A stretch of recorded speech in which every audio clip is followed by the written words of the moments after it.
Welcome back to the show. It is not, it's more usual for Dana and I to start by laughing and giggling, but today I think we just started with like a heartfelt cry. Heartfelt tears. We did. Shout out to our most loyal follower, Steve, for the comment that you did you bought my first book, Bite Size Autism.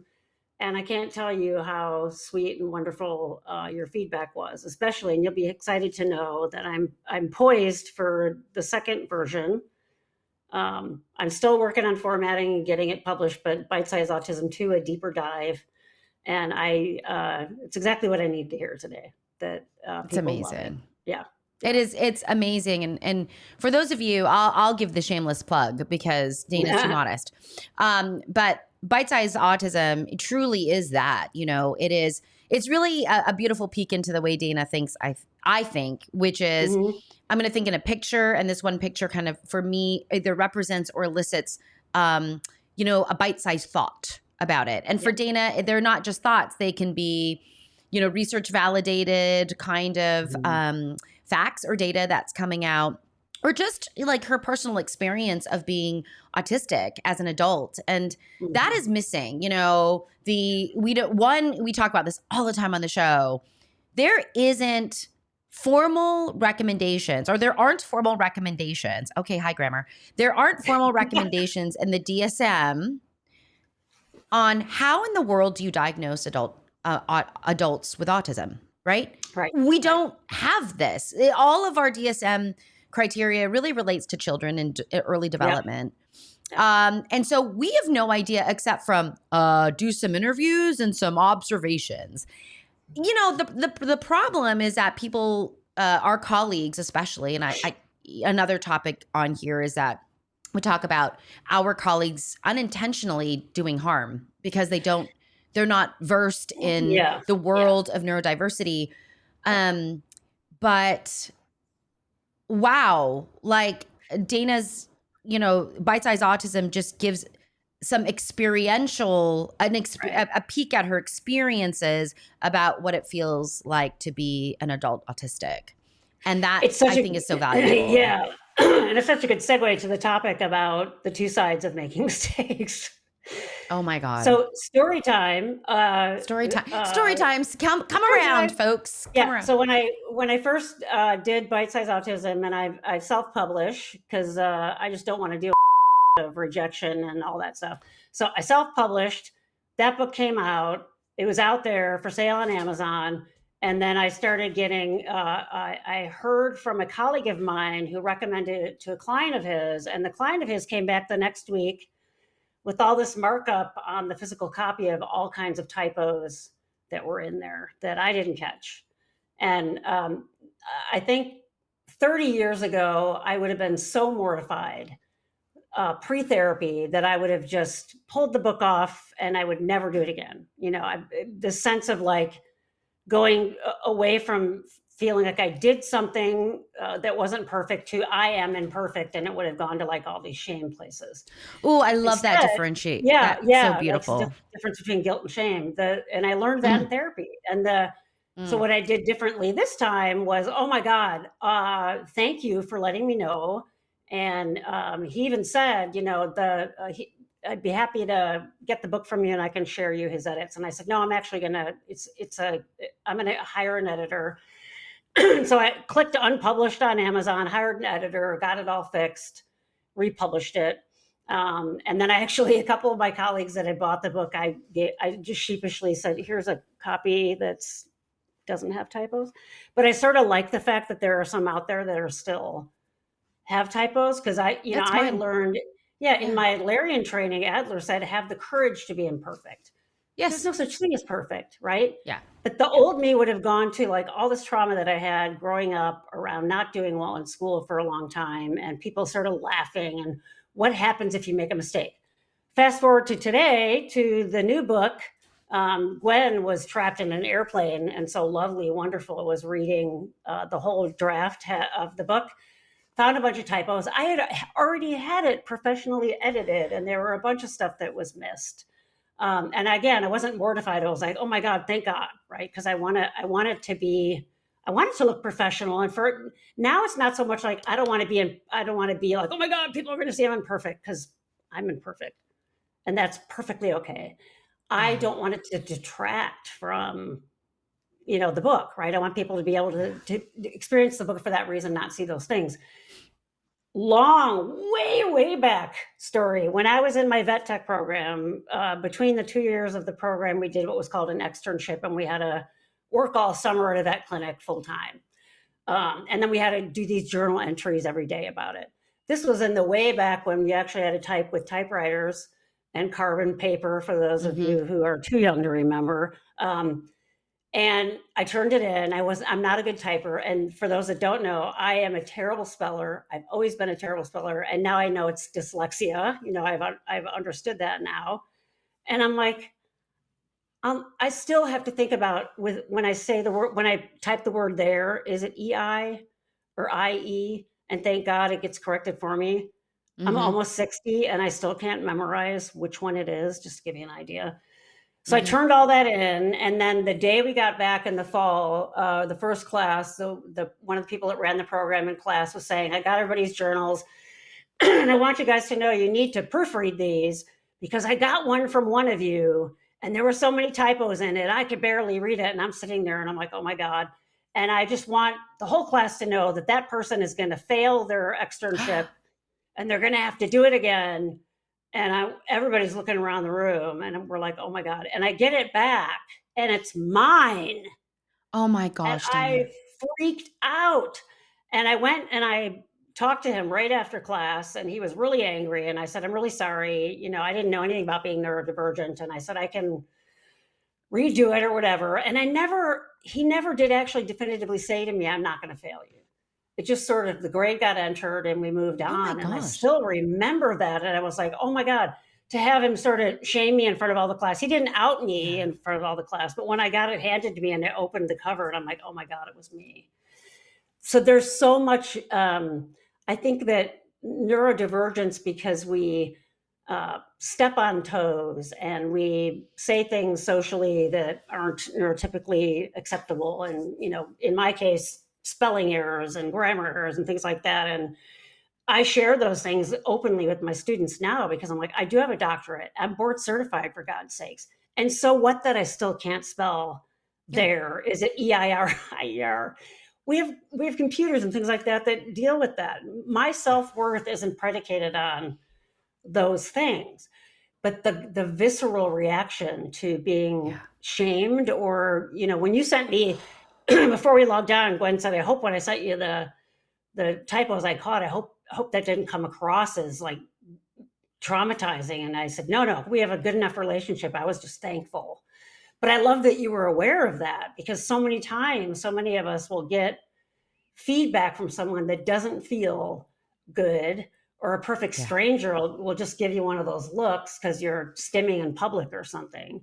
Or for the 90th time, I have to slyly pull a Band-Aid out of my backpack during a faculty meeting because I pulled a cuticle off enough to make it bleed. Now I don't care. But those experiences that I'm sure everybody who listens to us has had, and is probably in their car or wherever they're listening, nodding along. And then how do you recover from those? How do you deal with those, right? How do you move on from those? And how much damage does it do to your self-worth? I see so much pain with clients that I work with who haven't worked through these pieces. Yep. I had someone I finished an assessment with this week that I gave feedback for, and I could just see the pain in their reaction to getting it. Not in, oh, yes, I'm autistic, but the pain in being validated, right? And you could just see all of these experiences that this person had about not being seen and not being accepted for who they are, just flooding up in that moment in time. And I'm like, this is the reason why almost all the community has complex trauma. It's not because of abuse per se. Some of us have been, but if you've grown up neurodiverse, and especially if you didn't know it, but if you knew it too, the world is cruel and it does these sorts of things to us, right? Anything from spelling error to stimming or whatever else it is, right? Yeah. I mean, Yeah. you know what, Dana? It's so funny because I still have to do the I before E except after C for Nice. that, But then there's all those exceptions though. right. Yeah. Except after And R or whatever. except right or whatever. But I still pull that up in my mind, like to this Okay. day Yeah. when I'm doing it. So Right, that's right. so interesting because, you know, we have our little workarounds. But I think what you're Mhm. also talking about is like truly the zeitgeist, right? Yeah. It is, you know, and for those of you, they're like, what the hell is a zeitgeist? It, you know, it is the general neuro majority of ableism. Yeah. Like this is Yeah. why can't you The do it? Pick commonly yourself up held by your belief by most people. Yeah. right. You know, pick yourself up by your bootstraps. If you make a Yeah. mistake, you're not trying hard enough. You don't care.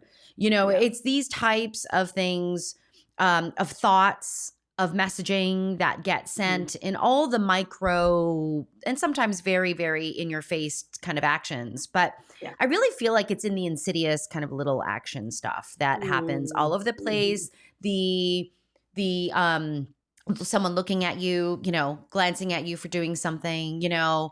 I even saw this when I was on the plane. There was a mother who had two young children that were just really unhappy Mhm. in the airport, and struggling and wanting to be held, and you know she's needing Mhm. to get her the diaper bag, and the dad's there too, but they want mom, right? And so you know Right, it's right. like the diaper bag, I gotta put you down in order to like pull up my pants, like I mean like Oh it's my this whole god. thing, um Oh. and I just saw her face, and I could just see people Oh. around going, oh my gosh, like Oh. here we go, like these Yeah, kids are gonna yeah. get on our plane, right? It's a 6-hour flight, Oh, yeah, right? yeah, yeah, yeah, Here we yeah. go. And I don't know if they had the wherewithal ahead of time to know this, but you know, they were seated in first class. So immediately I was like, well, at least you got your needs met. Cause I wouldn't mind being sitting up there. Anyway, that's beside the point. But I just passed her and I looked at her and I just said, you're doing a great Oh. job, Mom. Oh, We've all yeah, been there. Like yeah. we've all been in that spot. Like, I don't know if any of you have had toddlers in your I just my life. heart I've had a always goes out to toddler. those people on air, and I don't have kids, It's and I'm just like, hard. "Oh, damn, I can't even imagine." Right, it's not Being on a plane is purposeful. hard enough dealing with the kids acting out, Yes. that without everybody else going, "Oh," and It's all the I judging and mean, everything. Yeah, it's yeah, just it's almost instantaneous, but it's that yeah. kind of that big, you know, the big thinking around you that I Mhm. think drives shame. And I that's think that's why what yeah. one of the things I love about TikTok is people, just putting videos out there. This one woman I follow, her name is Lisa on TikTok, and she'll just do the crazy dancing that you would do if you weren't worried about someone watching you. Oh, yeah, it's And I'm just awesome. like, I just love that, right? So where Yeah. else would you see that? Because people are so metered out in public because they're worried about the backlash or someone saying something or Yeah. whatever. I just, Yeah. yeah, why? So how do you deal with and what purpose does it serve evolutionarily that people are so judgy? Like, are all these reality shows where people just get to sit in their homes and go, "Oh, that person's an idiot." Yeah. I learned Yeah. in Adlerian therapy there some of these terms are totally outdated and are totally based in the patriarchy, so I apologize ahead of time. But the ideas are good ones, which are like, are you how do you find a place of significance in your life? Which I understand that, but there's this idea of striving for superiority, he said. And what Oh, right. he really meant like, are you just striving to have some control and power in your life? Or is it in a pathological way? So judging other people, for example, is a yucky way to do that, right? Like if Yeah. I look at someone and I say, oh, I'm better than them, or I can inflate my own ego by thinking I'm better than someone. How sad is that for you that you have to do that to Yeah. feel better about yourself? And then the damage it can do to the receiver is so awful, right? And I deal with Yeah. that. I'm sure you do too, with the people you work with, the neurodivergent people you work with. That's front and center when we're working together, is that those hurts from being judged. 100%. historically, people in their life now, they do something goofy in public and their spouse is mortified or whatever it is, right? Yeah. Yeah. Yeah. I have a lot of that ingrained in me that when I'm not careful or I'm not staying very conscious, I roll into those very quick judgments. Mm-hmm. Just because just very early on, it was all about assimilation for my family Oh as yeah. immigrants Yeah. and Yep. not, standing out, or else Mhm. bad things are coming for you, Yeah. Yeah. and so, I think about this too, just, I've got a 16-year-old daughter and the that this developmental phase is so self-conscious, right? Mhm. They're very, very nervous and vigilant Yeah. about it, about their surroundings and what people are thinking about them. And I get it. Like this is part of normal development. Yeah. We Right. understand this in adolescence. It doesn't make it it doesn't make it any less painful to Yeah. observe, and really, all the encouragement or reframing that I can do as a mother is not necessarily very powerful. I I wouldn't go through mean, that phase for all the money in the world again. I don't no, know no, about no, you. no. When people Yeah. are like, "Don't you wish you were younger?" I was like, "Absolutely not." Yeah. Like, Yeah. no, no, thank you, thank you. Like, No. no, I'm fine. I'm fine with the wrinkles and the perimenopause. I mean, like, I'm fine. Like, just leave me alone. Yeah. Dana, what I love, something that you said, which I think is like so powerful, is to find a place of significance. Mhm. Mhm. Like, Yeah. say more about that because Yeah. I feel like this is hard. It's Yeah. hard. It's Adler talked especially difficult. Adler Yeah. talked about it in terms of birth order, which he never gets credit for, but he was the first one to talk about it. And these things aren't cut in stone, but these are just sort of general trends. So, for example, if I have two older sisters, they were both did really well in school. They both sort of ascribed to typical gender norms. They liked wearing dresses and things like that. So I might come along, and those roles are already filled, right? So he'd Yeah. talk about it makes sense, right, that you would find a place of significance by doing something different because you'd want to be significant. If you just fit in and do what everybody else is doing, you're not finding that place of your uniqueness or whatever else you want to call it. And so, yeah, that may have had something to do with why I loved sports and was like a tomboy. And there are lots of reasons I didn't like wearing dresses that were probably more physical autistic stuff. But even my mom was really aware of me being different than the two of them, but also really supporting that, right? And saying, I'm not worried about you in school. You're more creative. You're going to find your way. And she was still alive when I started grad school. And she was so proud of me. She's like, I knew you'd find your way. So there is this sort of, how does it fit for you? And what is your path that feels true to your own identity and is just yours? Like, what is just Mm-hmm. Gwen? What is just Dana? Mm-hmm. And that's really what he meant by finding a place of significance. Some of the colonized view of that was like, oh, to make a difference in the world and be one of these people, that's hard to live up to. But it Yeah. really is just to be seen and to have a Yeah. place of uniqueness and significance. And we all want that. We all want to be seen, but we all want to be seen in who we genuinely are. And that's the hard part, Yeah. right? Is when we get judged for being who we really are rather than seen. Well, and I feel like this is an especially then this is especially a challenge then for our ND folks. Oh yeah. Because as it is, right? You're in this world that's difficult to be in. Yep. Yeah. How in the hell do you find a place of significance? And Right. and what do we say a lot on this show? Surround yourself by people who love you, believe in you, care about Mhm. you, accept you, right? Yeah. Surround Yeah. yourself in your environments by these types of people. Yeah. Yeah. Because Yeah. that I think is one of the most powerful things Yeah. this And to community can do. figure out a way to buffer, whether it's in therapy or just you doing these exercises to protect yourself against the Yeah. negativity, That's right? right. I can That's right. remember this Yep. visualization in therapy, and my therapist saying, "Okay, so what did you come up with? Sort of, how do you protect yourself?" I said, "Well, it's like a bubble, but it's like Kevlar but it's semi-permeable because of course, my science geek had to come out. And she says she had a nursing background, so she sort of smiled. She goes, "I think I know what you're talking about, but tell me what semi-permeable means." And I said, "It means that I get to decide what comes in and out, but if I'm deciding it doesn't come in, it's Kevlar. You cannot get through." And I'll even do that to this day sometimes. If I'm in an environment that I know is really sort of toxic and yucky, I'll visualize that bubble around myself. I'm like, I'm not letting that in. That is that person's crap. That's their stuff. That, screechy, toxic negativity that I feel coming from them, that doesn't belong to me. That's their stuff. If they're judging me in that way, too bad for them. They're going to miss out. But it took many, many years of therapy to really believe that. And I still falter, a lot of times you get that imposter thing and like, oh God, I suck. And, people don't like me. And we all have those moods. Everybody does. Yeah. But you really have to deliberately figure out ways to protect yourself from that negativity and surround yourself by people will be cheerleaders for you. It's so important.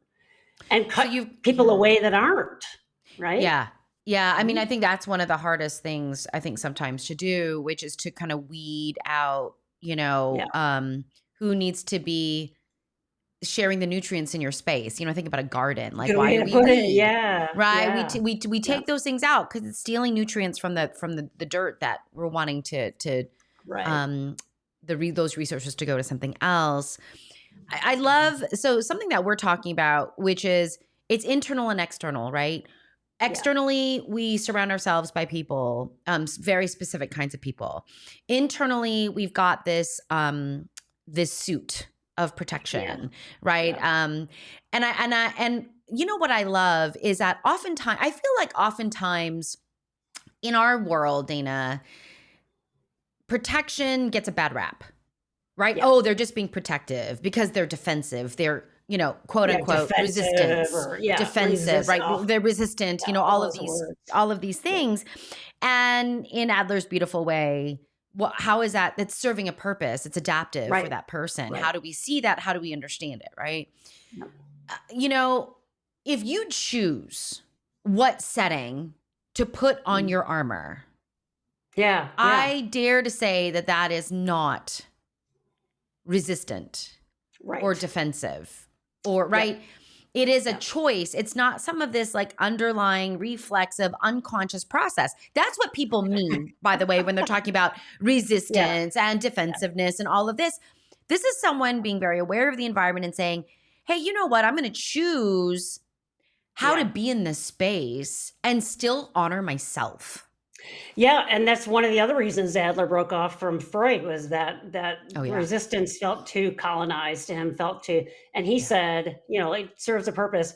He actually went so far as to say, if you're working with a client and it seems like there's no such thing as resistance, he said that's a malalignment between you and your client. You're responsible for that. You're doing something that they're having to put up the brakes, right? So he even took it even further. Yeah. Well, we talk about this a lot in regards to therapists. And sadly, I've had multiple interactions with my community members in the last week that talk to me about going through 3, 4, 5, 6, 7 therapists. And at the end of it, their only conclusion was that they were broken. Oh, God. Because it never worked. One therapist said to the person, you won't do your homework, so I can't help you. Oh. And I was like, that's just too much too fast. Like, and creating those safe spaces to come into, sometimes we have to repair first. Yeah. Right. And so like for me, like, a lot of my clients struggle with time management. It's like just par for the course. And so I open up my Zoom room at the top and I close it at a certain time. And my clients know that. And sometimes they get in there on time. Sometimes they get in there 14 minutes late. Sometimes it's half an hour before they go, oh my God. And sometimes it's 2 minutes, whatever it is. When they come in, it's like, how's it going? Yeah. Yeah. And inevitably there's a shift because it's like, no. You I'm so sorry. I'm late. Okay. Yeah. do you need any help with that piece? No, Yeah, I right, think, no, right. okay, fine. You're Yeah, here. How do you want to yeah, use the time? Like right. and then, and it's so interesting because then over time, they're not so They late start, anymore. yeah, I know. Right. And Right. it's like, like for me, or like you, I want to keep my camera off. Cool. Yeah, yeah, I'm yep. like, so I'll just be looking at myself. I mean, whatever. Like, it's It's sort of like when I finally learned, like, if fine. your dog runs away and you Yeah. want them to come to you so you can keep them safe, you don't beat the crap out of them when they Oh, finally come to you, right? that's Which such is a what good. sort of what was stereotype learning. You grab them, our dog would run away and we grab him and, no, bad dog. You're supposed to be like, thank you for coming to me. And that's sort of what you're doing. You're Right. like, I'm here when you're coming. Thank you for coming to me. And Yeah. then the dog, next time when they run away and you yell at them from across the park, they're going to come to you, Yeah. right? So yeah, Yeah. exactly. That resistance is really, there's something else going on. People not doing homework, to me, says they're not ready.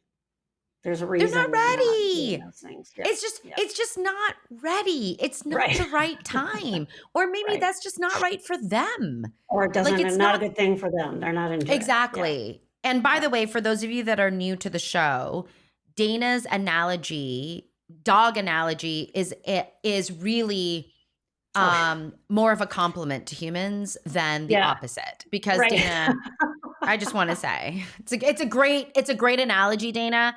But you and I often talk about using dogs because you and I love dogs so Reducing, much. yeah, it's because I was in the It's vet not tech business for reducing. 17 years. It's just it's a loving comparison, not a Yeah. reductionistic. Yeah, for If sure. anything, it's quite generous in our Yeah, minds there because you we go. love Yeah, dogs. So we're just saying. All exactly. right. Well, I don't know how much of two sides of mistakes we've really, I mean, this evolved into such a great conversation about really shame. I think that's And what it's it is. shame. Yeah, Yeah. yeah, because we all are gonna do those things, and that's how you react after that, and if you're feeling shamed, Yeah. that's something to explore and look at, what, because that's such an automatic, pervasive thing Yeah. that operates. Shame is very cunning and likes to It hide. is. Yeah. Yeah. I think that's what makes Mhm. it so insidious, right? So Mhm, it's really, mhm. for us, that is the S word, not the Yes. other Yeah. S word that I'm going to have to go back and actually edit when Dana dropped it at 4 minutes. So that's all I did. right. I wasn't even Yes, aware you this time. did. Yes, I know you blew right through it and I had to write it down because, that's all right, Dana. Oh, it's I'm all good. good. Yeah. You know It's what? just who I It's am. Yeah. good. Yeah. It's just who Yeah. Dana is, Yeah. You can depend on This her is to drop. great. So, like, I can do it, and then who you are, Yeah. write it down so you can just mark it, and then you Yeah. edit it out, and it works really We're well. No one has to but feel bad about it. Yeah. yeah, between you and I, we have got one good solid brain. We're good. There you go. Yeah. On Yeah. that note, be good to you, everybody. We will see you in the next episode. Bye. Bye, everybody.